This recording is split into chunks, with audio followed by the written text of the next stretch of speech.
Est-ce que quelqu'un est prêt? Gloire à Dieu. Alors, celui qui va nous apporter la parole aujourd'hui, pour ceux qui sont de Philadelphie, c'est parmi un de nos pères, les pasteurs Atom Mbouma. Il est pasteur du centre missionnaire Philadelphie, la cité d'exaucement. Alors, aidez-moi à accueillir et à honorer ses pères. Merci.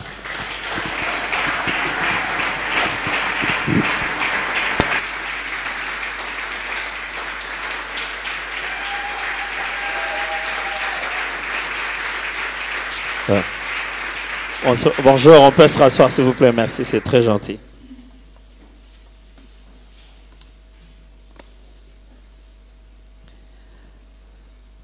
Je suis très honoré d'être ici aujourd'hui. On dit feu de midi au singulier ou au pluriel? Singulier, le feu de midi. Vraiment très très honoré. Et c'est pas aujourd'hui que j'aurais dû être là, ça fait déjà bien des fois que le pasteur Amos m'a bien demandé d'être là et on a manqué le temps, mais cette fois-ci, je ne sais même pas comment on a fait, mais on a finalement décidé d'un jour et puis il n'y avait plus de raison. Fini par avoir un jour, il n'y a plus de raison. Vous ne savez plus quoi faire. J'aimerais vous exhorter à lire Luc chapitre 5, à partir du premier verset. C'est un texte très connu.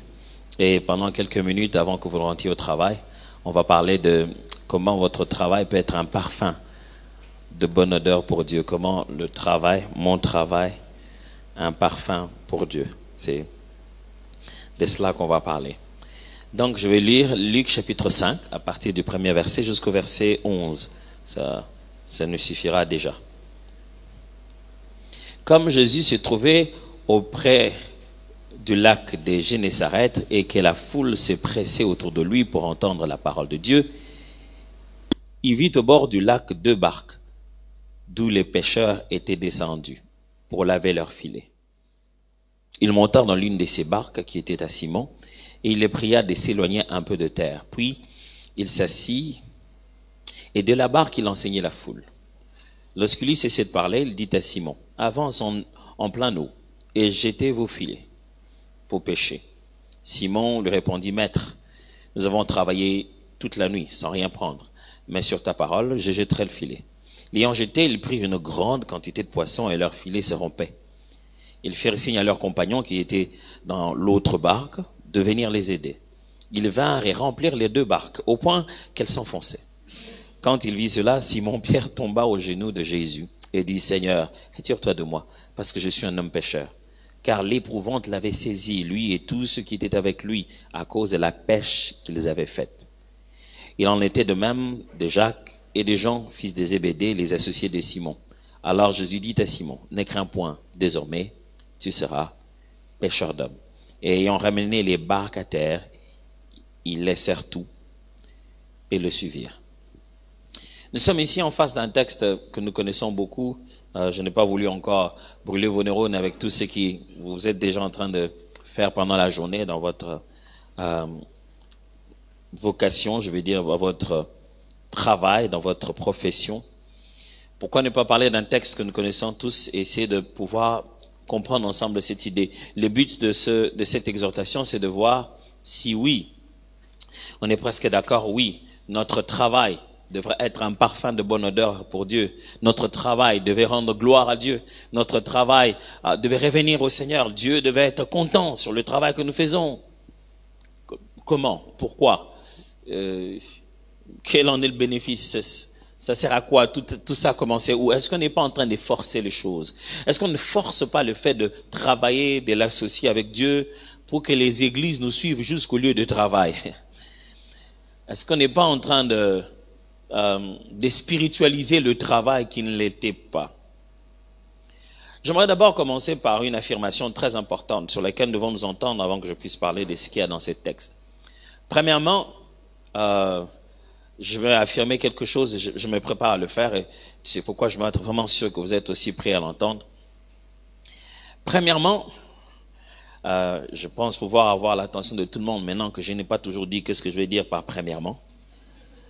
Mais premièrement, vous devez savoir que pour Dieu, il n'y a jamais eu de séculiers et des religieux.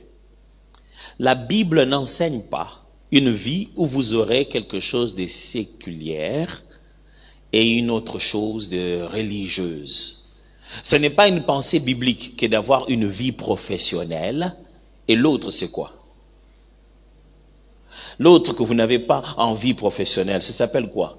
Vie amateur, vie non professionnelle. C'est une pensée grecque et romaine qui a grandi avec le temps et l'influence, surtout la plus dangereuse des religions pour eux est devenue le christianisme. Et ça prenait tellement de pouvoir, tellement d'autorité dans la société qu'on a commencé à vouloir limiter le pouvoir des hommes d'église. De sorte que ceux qui conduisent les choses de l'église restent dans l'église et que ceux qui conduisent les choses du peuple restent au milieu du peuple. Ainsi, il y avait des laïcs et si alors il y avait de ceux qui travaillaient des consacrés. Mais dans la Bible, un seul monsieur chante au temple et il est roi du pays. Le même David. Dans la Bible, c'est le même Moïse qui est de la tribu de Lévite qui va inaugurer la pensée même du tabernacle, mais qui aussi est en train de juger le peuple et de diriger tout le peuple. Dans la Bible, c'est le même charpentier qui meurt à la croix de Golgotha. Dans la Bible, ce sont des pécheurs qui sont en train de faire la mission de Dieu, comme on en a les cas ici. Dans la Bible, dans la pensée des dieux, Dieu n'a jamais créé un autre lieu de travail pour Adam qui soit différent de son culte et de sa vie. D'ailleurs, le mot qui dit culte dans la Bible signifie cultiver, comme cultiver le sol, travailler. Dans l'idée de rendre culte à Dieu, il y a obligatoirement le sens du travail. Si vous ne me croyez pas, posez-vous la question pourquoi les premières offrandes à Dieu devaient être des animaux qu'il fallait tuer, les résultats des travail des uns des autres. La première fois qu'on voit des offrandes humaines, c'est donné, les humains donnaient des offrandes à Dieu dans la Bible, c'est dans Genèse, où il y a Caïn et Abel, n'est-ce pas? Les deux frères. Chacun prend le fruit de son travail. Pourquoi? Parce que le sens même, la raison même de travailler, c'est de rendre culte à Dieu. Il n'y a jamais eu de vie professionnelle et de l'autre quoi? Je cherche encore le nom. Quand ce n'est pas professionnel, c'est quoi? C'est pour cette raison que les gens pensent qu'ils ont leur vie et les choses de Dieu. Je m'entendais cette expression à Kinshasa.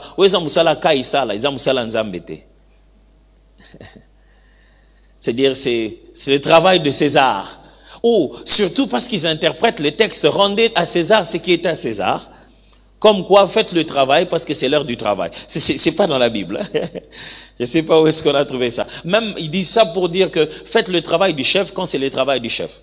Ils disent, bon, mon cher, je peux au boulot, hein, c'est l'heure de César, hein, je rends à César ce qui est à César. Ça n'a rien, la Bible n'a jamais dit ça. Ça n'existe pas dans la Bible. Vraiment, abandonnez cette idée. Ce n'est pas ce que ça signifie dans la Bible, absolument pas du tout. Ce qui signifie le jour où Dieu vous a créé, vous a envoyé sur la terre, il ne vous a pas envoyé pour que vous cherchiez du travail. Il vous a envoyé avec une mission dans laquelle se trouve ce lieu appelé travailler. Autant vous êtes en mission à l'église, autant vous avez pris conscience, Dieu m'a appelé à faire quelque chose. La fameuse chose dont Dieu vous a appelé à accomplir, c'est totalement lié à la chose que vous appelez votre travail. En fait, ce que j'essaie de vous dire, je vous préparais pour ça, parce que c'est quand même un peu choquant. En fait, en réalité, allez, je suis désolé, mais vous n'avez pas de travail en fait. Vous avez une mission. Quand vous commencez à exécuter la mission, le travail ne vaut plus rien. Ça vous amènera de travail en travail, d'entrepreneuriat en entrepreneuriat, des milieux en milieux. Mais quand vous voulez avoir votre travail et demander à Dieu de vous accompagner dans votre travail, vous avez perdu le nord. Vous n'allez plus dans la direction de Dieu. Mais par contre, quand vous prenez conscience que vous avez une mission sur la terre, cette mission vous amènera de travail en travail, de capitaux en capitaux, d'entrepreneuriat en entrepreneuriat. C'est la mission de Dieu que vous exécutez sur la terre et non pas Dieu qui vous accompagne dans votre travail. En fait, vous n'avez pas de travail. Ouais, je vous avais dit que ça sera peut-être pas toujours bien à entendre. Pasteur, ça veut dire quoi maintenant? Du coup, on n'a pas de travail. Oh, malheureusement, oui. Non, malheureusement. Vraiment, quand vous êtes chrétien, vous devez comprendre que vous n'avez pas de travail. Mais je me réveille chaque matin, c'est parce que tu penses que c'est un travail, que tu penses que là-bas il n'y a pas Dieu, que tu penses que là-bas je ne peux pas user de mes dons spirituels, que tu penses que ce n'est pas un milieu d'esprit, jusqu'à ce qu'un des collègues fasse quelque chose de complètement spirituel, et tu commences à te dire, ah,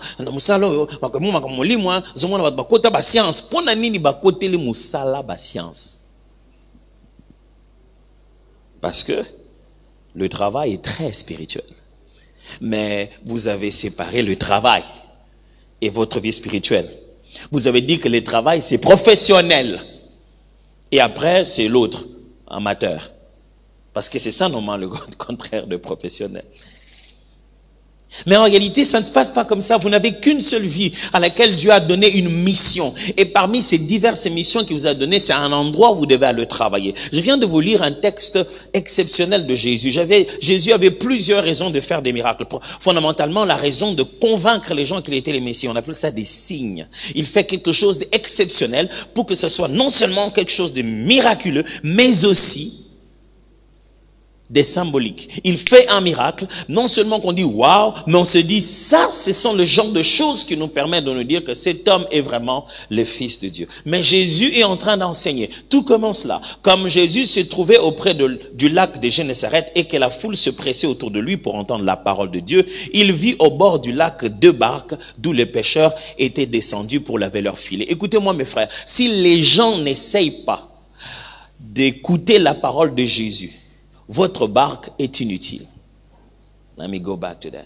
Si les gens ne s'empressent pas à voir Jésus à travers vous, votre travail est inutile. Plus les intérêts du Christ montent, plus vous avez des probabilités de vivre une pêche miraculeuse. Il était là, le nombre n'avançait pas. Ce n'est pas la première fois que Jésus prêche à cet endroit. Seulement, ce jour-là, il y a plus de gens qui est prévu. Ces jours-là, les gens viennent pour écouter Jésus. Ils sont si nombreux que Jésus s'est dit, quelle est la solution pour que j'accomplisse ma mission? Si la mission de Christ ne s'accomplit pas à travers vous, vous êtes en train de travailler en vain. En vain, vous levez-vous le matin, avant vous couchez-vous le soir, en vain souffrez-vous pour manger le pain de la douleur, parce que Dieu n'est pas dans l'affaire. La Bible dit ceci, les barques qui étaient là sont devenues très utiles pour Jésus parce qu'il veut parler. Si Dieu ne dit rien à travers votre travail, vous n'êtes pas qualifié pour pouvoir vivre le miracle de Dieu. Si Dieu ne se sert pas de votre barque, si Jésus ne trouve pas en vous l'opportunité d'atteindre un plus grand nombre, ce que vous appelez votre travail est inutile. Si vous pensez que ce n'est que pour votre poche, pour manger, pour remplir votre compte bancaire et préparer vos repos, c'est que vous n'avez rien compris. Dieu veut vous voir à 7h30 à ce lieu de travail parce que quelqu'un doit voir le visage de quelqu'un qui, même quand il passe par la vallée de l'ombre de la mort, mais il ne craint rien parce que l'Éternel est avec lui. Quand vous venez au travail, quelqu'un doit voir le visage de celui qui espère en l'Éternel, même contre toute espérance. Quand vous venez au boulot, Dieu vous a prévu stratégiquement pour qu'un esprit de mort qui est en train de menacer un collègue, chaque fois que ça arrive dans ces bureaux-là, ça voit un homme bien protégé par les anges qui empêche l'œuvre de l'ennemi. Dieu vous a placé à cet endroit pour que vous ayez une conversation qui fera en sorte que cette personne-là se dise Dieu existe. Si votre barque n'est pas utile, vous n'aurez pas de poissons. Let me go back to that. Si votre barque n'est pas utile entre les mains de Jésus, il n'y aura pas de miracle de poisson. Si votre travail ne sert pas au but de Jésus, vous n'aurez pas de prospérité. Je vais répéter ça. Si votre travail ne sert pas au but de Christ, vous n'en verrez pas le boom que vous êtes en train d'attendre. Jésus est arrivé, la Bible dit, la foule le pressait, la foule veut l'écouter. Et quand Jésus s'est dit, on veut m'écouter, qu'est-ce que je dois faire? Je dois chercher un travail. Mon travail, non, le travail de quelqu'un d'autre. Et la Bible dit, Jésus tourne le regard et dit, il y a des barques ici. Il vit au bord du lac 2 barques, d'où les pêcheurs étaient descendus pour laver leurs filets. Il monta dans l'une des barques qui était à Simon et le pria d'éloigner un peu de terre. Puis il s'assit et de la barque il enseigna la foule. Et lorsqu'il eut cessé de parler, il dit, Simon, avance en plein eau et jetez vos filets pour pêcher. La Bible dit, quand il a eu cette barque, il s'est mis à enseigner. Mon frère, laisse à Dieu ton travail. il va enseigner ta famille. Vous savez pourquoi Dieu vous a donné le travail? Il veut se mettre à enseigner. Est-ce que vous avez compris l'enseignement de Dieu? Vous savez pourquoi vous travaillez là où vous êtes? Dieu a une leçon à donner à quelqu'un. Vous êtes un tableau blanc. Dieu va écrire un cours. Il va l'écrire pour votre chef, pour vos subalternes, pour vos collègues. Mais est-ce que votre travail est un cours que Jésus enseigne? La Bible dit, dès que Jésus a eu la barque, au premier réflexe, il s'est mis à enseigner. Vous ne travaillez pas pour avoir plus d'argent. Vous travaillez pour que Dieu montre ses attributs. Il montre quel genre de Dieu il est. Et ça, c'est mieux que les salaires. Oh, je vous assure. C'est mieux que les salaires. Posons-nous la question fondamentale. À quoi servent ces miracles? Ni malade, ni résurrection de mort. Le but de ces miracles est essentiellement économique. Jésus veut démontrer son pouvoir à se rassurer que tu mangeras. Quand il est avec toi dans sa barque, il se rassurera que tu mangeras. Il se rassurera que tu auras de l'argent. Il se rassurera que tu prospéreras. Alors, si vous imaginez que Jésus guérit les malades, il rassure qu'il donne la bonne santé, il ressuscite des morts, le but principal de ce miracle veut dire ceci. Quand Jésus est avec toi, tu es rassuré de manger comme il se doit sur base de ton travail. Oh, Jésus ici ne veut pas leur montrer, on n'a pas chassé des démons, on n'a pas guéri des malades, on a juste stratégiquement indiqué où il faut puiser. On a juste stratégiquement indiqué comment se positionner, à quel endroit se positionner. Jésus n'est pas venu annuler le fait des péchés ici. Oh non. Après avoir utilisé la barque, il dit, avance. Écoutez-moi, il y a deux types de profondeur. Il y a la profondeur où Jésus doit parler. Et quand Jésus parle, vous n'avez rien. Mais il y a une deuxième profondeur. Quand Jésus arrête de parler, c'est la profondeur où vous devez pécher. Ok, je vais expliquer ça bien. La première fois, Jésus arrive, il dit à Simon, il dit, okay, Simon, poussons un peu, je vais avoir l'angle qu'il faut. C'est un effet acoustique dont Jésus avait besoin parce que le lac de Gennesaret est vraiment déjà bas. Et les villes galiléennes comme ça sont déjà plus de 117 mètres de profondeur par rapport au niveau normal de la mer dans le monde. C'est déjà très profond. Et puis encore, vous allez vers les lacs. Donc le lac, c'est déjà un peu plus profond. Alors, comment se présente le lac de Gennesaret quand vous y arrivez? C'est le lac et les abords sont presque comme un théâtre, comme un genre d'amphithéâtre. Et la meilleure position acoustique pour faire passer le message, quand les gens deviennent plus nombreux plutôt, Jésus doit aller vers la barque au moment où le vent est contraire, le moment où le vent est en train d'aller dans cette direction. De sorte que chaque fois qu'il parle, le vent porte sa voix pour atteindre un plus grand nombre. Écoutez-moi, c'est lui le créateur. Il connaît les lois qui ont fait des baffles et des amplis. Alors, il y avait une forme d'amplification naturelle du son dont Jésus avait besoin. Ah, quand Jésus parle, toi, tu n'as pas toujours de poissons. C'est pourquoi je voudrais vous dire, laissez Dieu faire son message. Ne cherchez pas à avoir de l'argent. Laissez-lui parler aux gens. Laissez-leur vous voir comme ça. Pour que quand ils vous verront, comme vous allez devenir, le message soit clair. Il y a une profondeur où tu as l'impression que Dieu ne s'occupe que de ses intérêts. Ça marche comme ça. Oh Dieu, tu ne me vois pas, Seigneur. Est-ce que je n'ai pas donné la dîme? Est-ce que moi je n'ai pas donné mes offrandes? Seigneur, même quand on a construit là, Seigneur, pourquoi? J'ai donné pour toi. Mais Seigneur, dans ma vie, je suis toujours dans le même salaire. Il y a une profondeur où Jésus a besoin de la barque. Il ne parle pas de poisson. Allez jusqu'à la profondeur d'être utile. Quand vous êtes utile pour Dieu, vous verrez combien utile il est pour vous. C'est lui le roi, on ne fait pas les choses à l'envers. C'est lui qui dit, donnez-moi d'abord à manger. Alors l'Éternel s'occupera de toi et de ton enfant, toi la veuve qui pense que tu vas mourir. Ça commence d'abord à lui. Jésus arrive, il voit que ces gens, en plein milieu de la journée, lavent déjà leur filet. Donc le travail est fini en fait. Ils sont en train de laver leur filet, c'est-à-dire que c'est terminé. Ça, c'est pas bon signe. Ça veut dire que c'est fini. Et Jésus leur dit, j'ai besoin d'utiliser la barque. À combien? Tu loues ou quoi? Il dit non, j'ai besoin d'utiliser la barque. À peine qu'il arrive, il donne des ordres. Du genre, avançons un peu en une profondeur. Oh mes amis, j'aimerais vous dire une chose qu'une dame a dit à tout le monde et qui a sauvé l'humanité. Il fallait entendre cette phrase, j'aimerais que vous puissiez l'entendre. La première fois que Jésus devait faire un miracle, Marie nous a donné toute la clé dont on avait besoin. Il est allé voir les gens, il dit, qu'est-ce qui se passe? Oh non, on n'a plus de vin. Il dit, vous n'avez plus de vin, moi j'ai un fils. Il peut fixer l'affaire. Il va voir Jésus, il dit, ils n'ont plus de vin là-bas. Il dit, maman, vraiment, c'est pas mon temps. Il connaît son fils, il sait de quoi il est capable. Et il dit, pour que vous puissiez collaborer, voici le secret. Faites tout ce qu'il vous dira.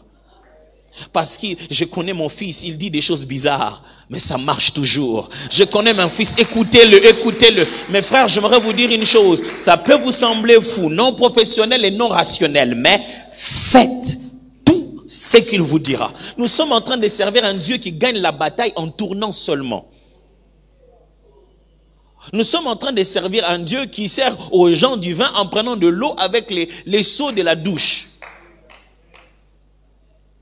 Alors, quand il vous dit quelque chose de bizarre pour votre travail, faites tout ce qu'il vous dira.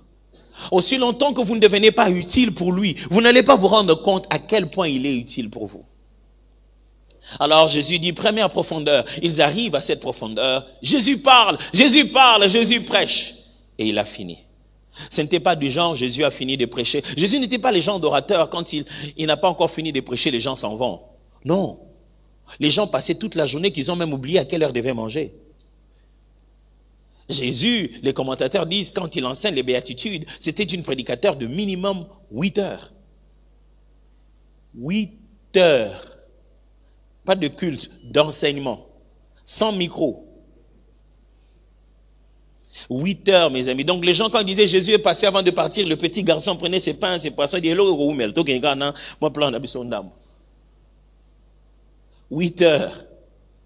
Et j'imagine Pierre en train de... Ah. Oh, Sunan.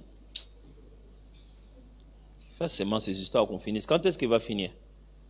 Imagine Pierre en train de demander, quand il commence comme ça, il s'arrête quand?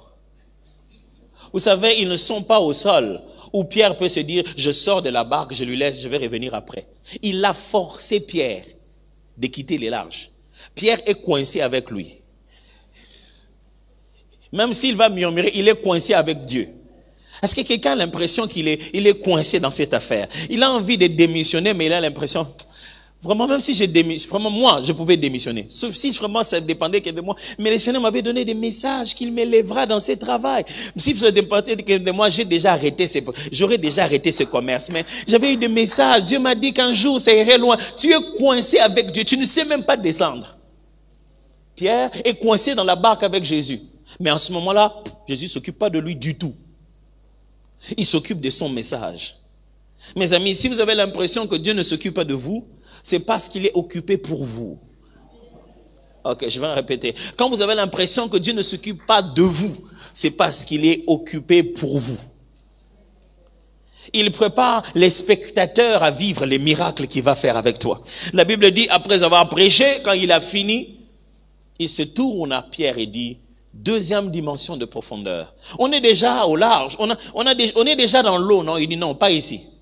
Pour avoir les poissons, il faut bouger encore un peu plus.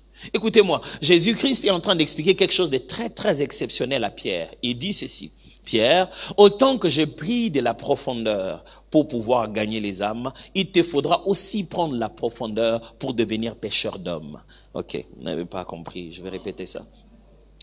Le message fondamental de Jésus pour Pierre, c'est celui-ci. Pierre, tu ne pêches pas des poissons, tu pêches des hommes. Et il est en train de l'entraîner à la pêche des hommes.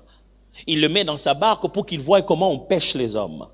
Il dit, voilà comment on pêche les hommes. Tu te tiens ici, tu leur parles et ils sont remplis. Je me refais de toi pêcheur d'hommes. Mais pour ça, je vais te démontrer combien plus de profondeur on va, plus on pêche les hommes. Les hommes aujourd'hui pour toi s'appellent des poissons. Tu feras une pêche miraculeuse pour que tu saches que chaque fois que tu iras en profondeur, je te donnerai toujours l'opportunité de saisir un plus grand nombre de gens. Voilà. Tout ce qui est travail est basé sur la quantité de la clientèle. Aujourd'hui, quand quelqu'un dit qu'il a beaucoup d'argent, c'est qu'il a beaucoup de gens qui consomment ses services. Aujourd'hui, quand il dit qu'il a beaucoup d'argent, c'est qu'il a beaucoup de personnes qui consomment ses produits. Aujourd'hui, il n'y a aucun travailleur qui ne voudrait pas avoir beaucoup de gens qui viennent prendre leur travail. Avoir beaucoup de clients, c'est avoir beaucoup d'argent. La quantité était importante dans cette transaction économique. Et Jésus Jésus lui explique ceci. Si tu veux atteindre une plus grande quantité, il te faudra un peu plus de profondeur. Frères et sœurs, Dieu est sur le point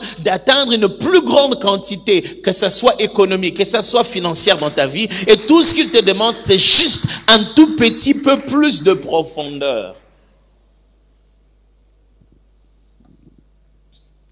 Pasteur, plus de profondeur, ça veut dire quoi? Ça veut juste dire avancer un peu plus dans la considération du fait que votre travail, c'est votre mission. Quand vous vous réveillez le matin, ne dites pas, Seigneur, aide-moi au travail. Non, c'est Seigneur, qu'attends-tu de moi?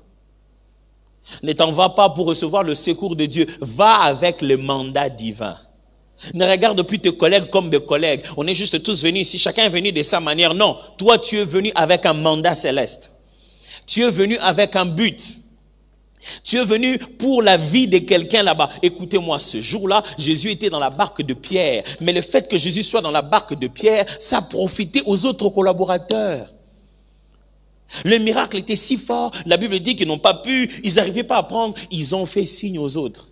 Et quelle bonne barque qui promenait dans cette situation-là.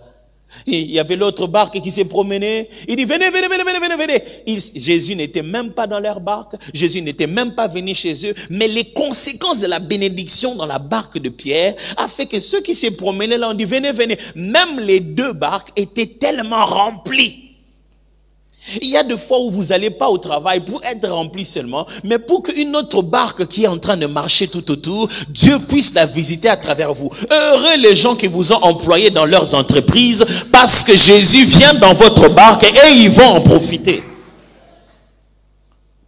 Heureux soit quiconque est en train de travailler avec vous, qui fait des interactions professionnelles avec vous, parce que dans votre barque, Jésus y est arrivé.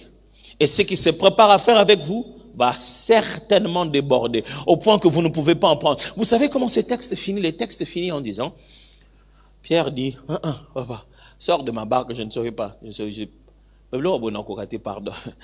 Non, sors de ma barque, Seigneur, je ne suis qu'un pauvre pécheur, je ne suis que limité. Écoutez-moi bien, les résultats que nous avons dans notre vie professionnelle ne dépendent pas de notre degré de sanctification. Ça dépend principalement de notre degré d'obéissance. Pasteur, est-ce que tu es en train de nous dire de ne pas craindre Dieu dans notre milieu professionnel? Hey, attention, je ne suis pas en train de dire ça. Ce que je suis en train de dire que les résultats que nous obtenons là-bas n'est pas le fruit de notre mérite en tant que personne, mais c'est le fruit de notre obéissance à la sensibilité de Dieu, à comment Dieu nous dirige. Pierre est à genoux. Il dit, Jésus, si tu me savais, tu savais qui je suis. Éloigne-toi de moi, je ne suis qu'un pauvre pécheur. Pierre est en train de dire ceci. Ces genres de choses, Dieu doit le faire à quelqu'un qui en est digne. Et moi, je n'en suis pas digne. Je ne suis pas qualifié. Écoutez-moi, il parle comme ça en retard. Hein? La chose est déjà arrivée. Mes frères et sœurs, vous ne serez jamais qualifiés pour la bénédiction. C'est Dieu qui vous la donne. C'est un don de Dieu. C'est gratuit. Vous ne serez pas qualifié à cause des dîmes et des offrandes. Vous ne serez pas qualifié à cause de comment vous servez Dieu à l'église. Non, rien du tout. Seulement quand il dit profond, allez profond. Seulement quand il dit quittez le rive, quittez le rive. Quand il dit faites ceci, faites cela. Et il va le faire selon l'obéissance et non pas selon votre dignité. Pierre il dit c'est trop grand pour moi. Jésus c'est trop grand pour moi. Écoutez ce qu'il dit, il dit sors de ma barque. On n'amène pas les poissons, toi seulement sors de ma barque, très stratège. Hein? Il dit toi sors de ma barque, je ne pourrai pas. Vous savez ce qui s'est passé à la fin? C'est lui-même Pierre qui est sorti de la barque. Tout le monde a tout abandonné, y compris les poissons. Vous n'avez pas vu ça? Chapitre 11. Et ayant ramené les barques à terre, ils laissèrent tout et le suivèrent. Ah, Pierre, les poissons alors? Vous savez, quand votre vie, votre travail devient une louange pour Dieu, vous laissez les poissons derrière pour suivre le roi de gloire. J'ai rencontré des hommes qui ont fait de leur vie un parfum de bonne odeur, qui ont fait de leur travail un lieu où Dieu se glorifie. Ils signaient des contrats en millions. Ah, la première fois de toute ma vie où sur mon compte, je suis devenu millionnaire en dollars pendant quelques 5-6 heures.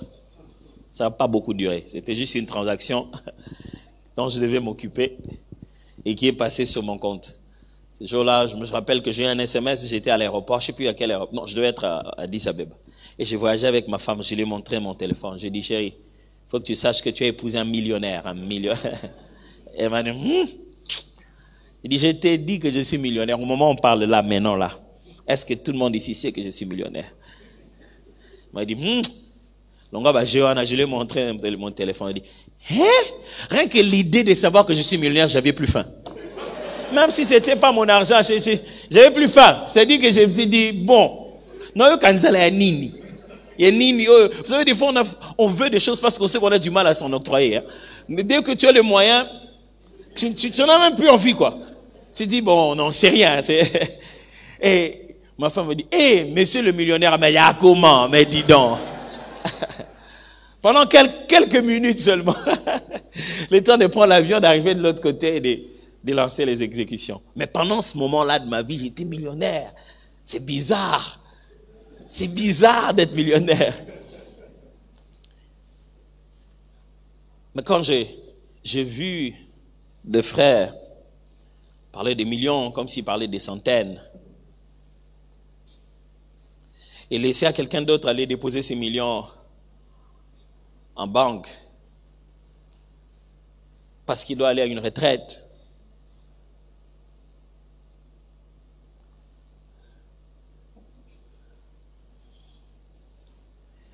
c'est-à-dire que tu as des millions, tu as un appel, on doit te confirmer s'il y a des millions. Mais tu as atteint les téléphones pour prier. C'était le moment de prière. L'homme normal va dire, yo aloka Tony. Mais quand je vis des gens mettre Dieu tellement en avant, quand Jésus a visé ta barque, c'est ta barque qu'il veut. Même les poissons savent que c'est toi qui dois venir. Regardez comment ils se sont rendus compte. C'est lui qui donne des poissons. Il est parti. Pourquoi on va rester avec les poissons? Pendant que celui qui donne... Jésus était si fort avec les poissons qu'il savait les multiplier ou il savait aussi les sélectionner. Vous savez, Pierre a eu des exemples incroyables de la part de Jésus. Jésus lui a appris à pêcher beaucoup de poissons et lui a aussi à pêcher un seul poisson qui a le starter à l'intérieur. Deux types de poissons. Il y a ces genres de choses qui professionnellement font un boom, il y a plein de clients. Mais aussi ces types de connexions spécifiques où Dieu te donne une seule personne.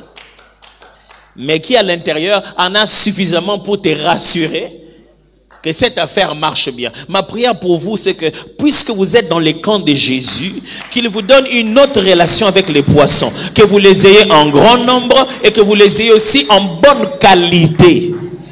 Jésus a appris à Pierre la quantité de poissons, mais aussi la qualité de poissons. Et dit Pierre, maintenant on a besoin d'argent. Toi, tu es spécialiste en poissons, on doit payer les impôts. Va, tu vas au milieu de poissons là, il y a le poisson.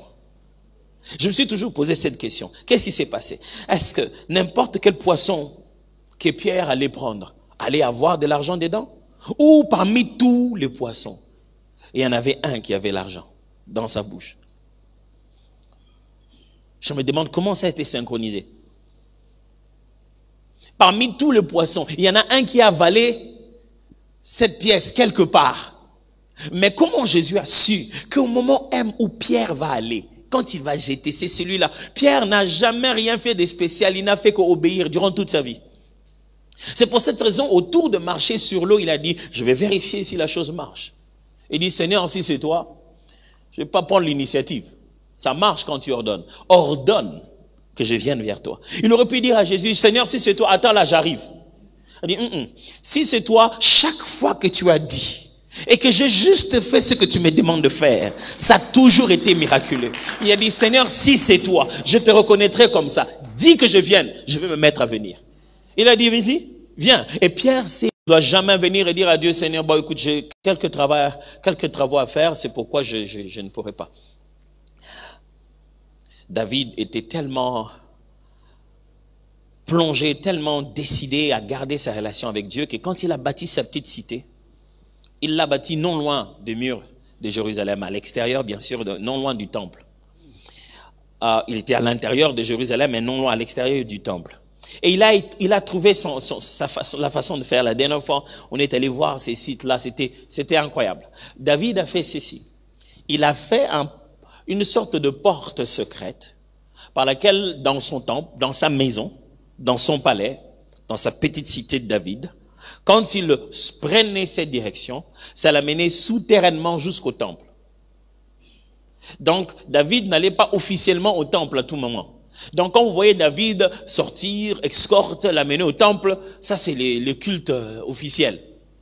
Mais quand il veut parler avec Dieu, il avait une porte secrète qui l'amène directement jusqu'au temple. Mon frère, plus vous travaillez, plus vous devez vous trouver vos portes secrètes qui vous amènent directement à la prière. Même ici. Puisse cette réunion être une porte secrète qui fait qu'à chaque midi, vous disparaissez, vous allez directement dire à Dieu, me voici ici devant toi. Parce que la vie d'être roi, c'était pas facile. Il fallait qu'en quittant, là, David disparaît seulement là, pendant que tout le monde, chacun attend pour saluer les chefs, chacun attend pour lécher ses bottes, chacun avec ses histoires, il se dit, attends, je crois que j'en ai un peu pour ma dose, tout le monde ne fait qu'attendre que moi je fasse quelque chose, moi aussi j'attends de Dieu, je vais aller chercher le Seigneur. Et il avait sa stratégie, pouf, souterrainement, il entrait comme ça, bouh, il est déjà dans les sanctuaires, déjà, et personne ne sait. Et quand il va revenir, vous dites, bon, le roi était parti où? Mes frères et sœurs, vous ne pouvez pas travailler là dehors sans avoir votre propre porte secrète qui vous amène de temps en temps devant Dieu et vous revenez. Les chefs, ils savent que ça chauffe. On dit, bon, c'est un peu difficile, on va se donner une petite pause, chacun va un peu réfléchir quand on va revenir. Toi, tu n'es pas allé réfléchir, tu es allé chercher le roi de gloire et dire, Père, quand je vais rentrer là-bas, j'aimerais que mon esprit soit tellement connecté à toi pour que je sorte de ma bouche l'ordre que tu m'as donné. Je ferai tout ce que tu me diras de faire. Alors, si vous m'avez compris, vous avez compris que pour devenir un parfum de bonne odeur, rendre votre travail un parfum de bonne odeur, vous devez fondamentalement commencer par apprendre comment Dieu vous parle. Parce que votre travail est une mission. Et pour saisir votre mission, il faut que vous entendiez votre ordre de mission. Saisissez comment Dieu met dans votre cœur une conviction.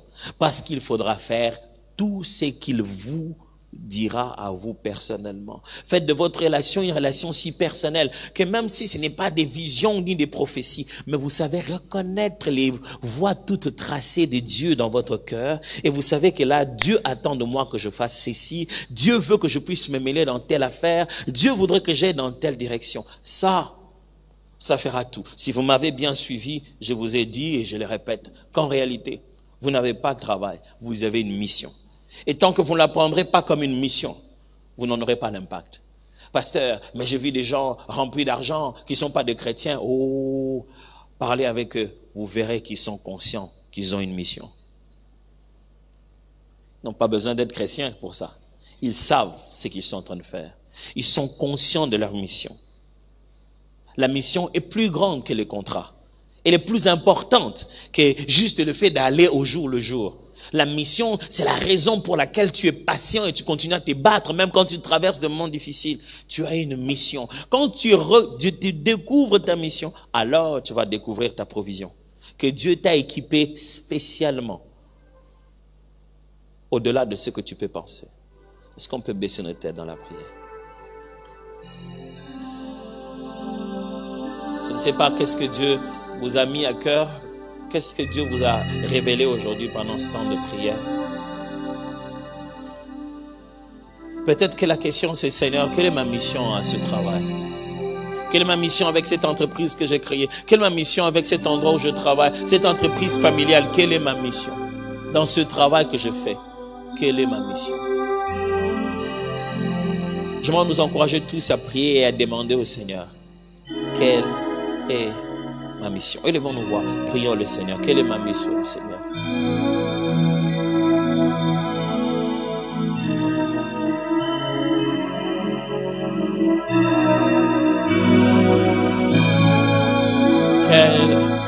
Quelle est ma mission? Pas le travail, pas là où je vais bosser, pas là où on me paye, pas le salaire, ma mission.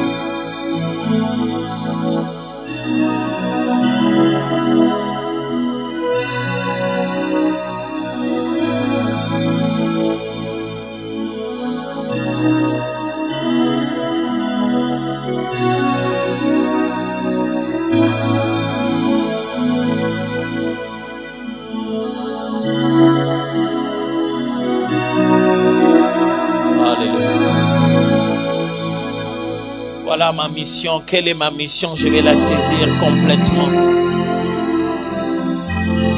N'hésite pas de parler à Dieu. Seigneur, ça fait un moment que tu es sur ma barque. Tu ne me dis rien. Est-ce qu'on peut passer à la deuxième profondeur? Seigneur, est-ce qu'on peut passer à la deuxième profondeur? Est-ce qu'on peut passer à la deuxième profondeur? Je t'en prie, Seigneur. Fais-moi passer à la profondeur où c'est les poissons maintenant. Seigneur, est-ce qu'on peut passer à la deuxième profondeur? À la première profondeur, tu t'es mis à parler aux gens. À la première profondeur, tu as fait de moi un témoin, un témoignage pour dire aux gens, voilà ce que Dieu dit. Voilà, Dieu dit que tu peux commencer une carrière quel que soit l'âge. Dieu dit que il peut te faire partir de l'université directement au travail. Dieu dit que tu peux entreprendre malgré tes faibles moyens. Père, passons à la deuxième profondeur pour que je puisse commencer maintenant à toucher le poisson. Passons à la deuxième profondeur. Je vais toucher le poisson. Je ne sais pas pour vous en ce temps de midi, mais j'ai besoin que quelqu'un cherche à toucher le poisson. Dans mon cœur, je vais toucher le poisson. Ça fait longtemps que je lavais les filets. Je vais toucher le poisson. Je vais toucher le poisson. Je vais toucher le poisson.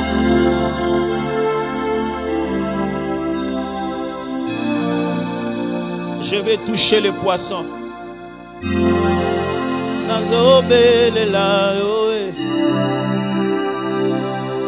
Yahweh, okukisiabila kanaye.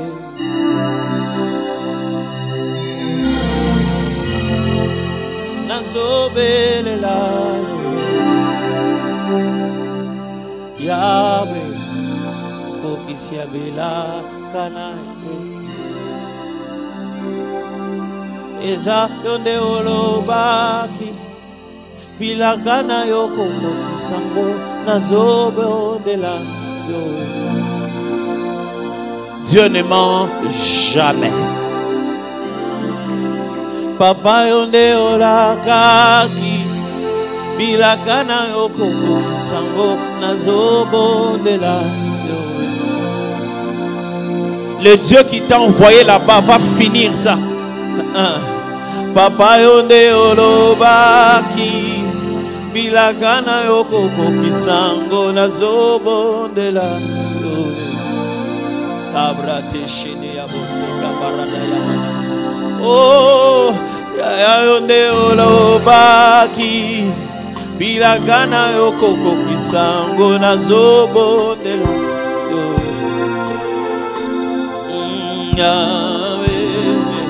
Nazobondela yo Yesu, nazobondela Yahweh, okukisia bilagana.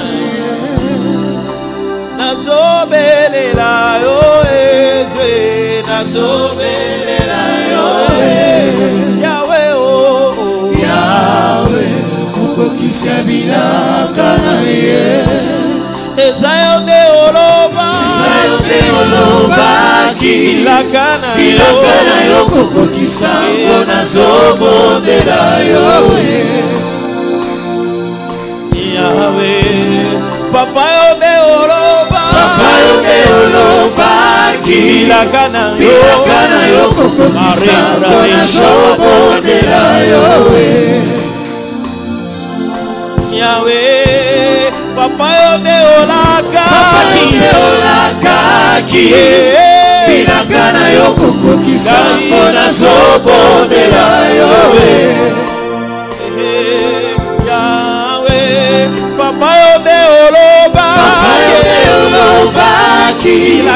bilakana yokoko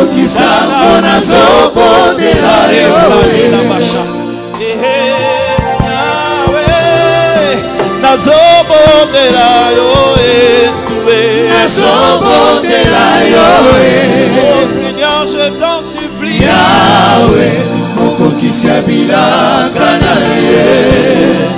Zamba petelo na bondela yo Yesu. Nazobondela yo. Toi l'ami des poissons, Yahweh, mokokisi ya bilaka na ye. Oh, ezayonde oloba. Ezayonde olobaki. Bilaka na yo kokokisa ngo nazobondela yo. Yahweh, Yahweh, papa yonde olaka. Papa yonde olakaki. Bilaka na yo kokokisa ngo nazobondela yo. Yahweh, papa yonde oloba. Papa yonde olobaki. Bilaka na yo kokokisa ngo nazobondela yo. Par la permission du pasteur Amos, j'aimerais faire appel au pasteur Blanski s'il peut monter pour faire une prière spéciale sur vous tous en ce midi. Afin que Dieu trouve des intérêts. Je veux dire que toute votre vie devienne un lieu des intérêts de Dieu, un parfum de bonne odeur. Que ce que vous appeliez votre vie professionnelle devienne votre mission. Et que le ciel de Dieu soit ouvert sur vous.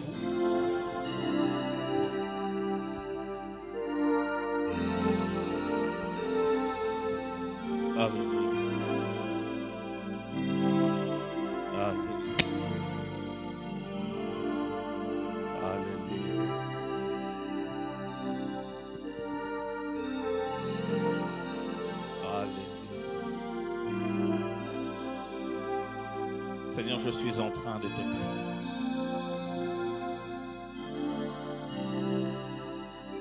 Je te prie afin que tu trouves une place dans la barque appelée notre travail.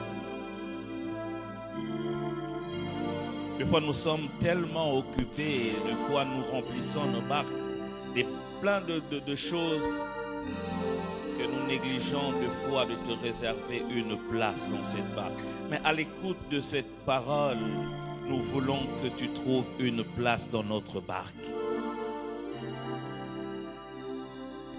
Je prie aussi, Père éternel Dieu, pour ces couloirs secrets, ces temps, Père éternel Dieu précieux, que nous devons toujours avoir afin de garantir la relation avec toi. Nous ne sommes pas spéciaux à cause de la barque, mais c'est ta présence dans la barque qui nous rend spécial. Je prie au nom de Jésus-Christ de Nazareth que rien, peu importe l'ampleur du travail, peu importe la profondeur de ce que nous sommes en train de faire, peu importe la pression externe et interne, mais que nous ayons toujours un temps avec Dieu.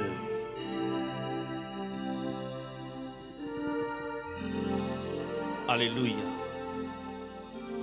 Seigneur Père, le monde aussi a de barques. Les païens aussi ont de barques. Ils ont aussi de l'argent.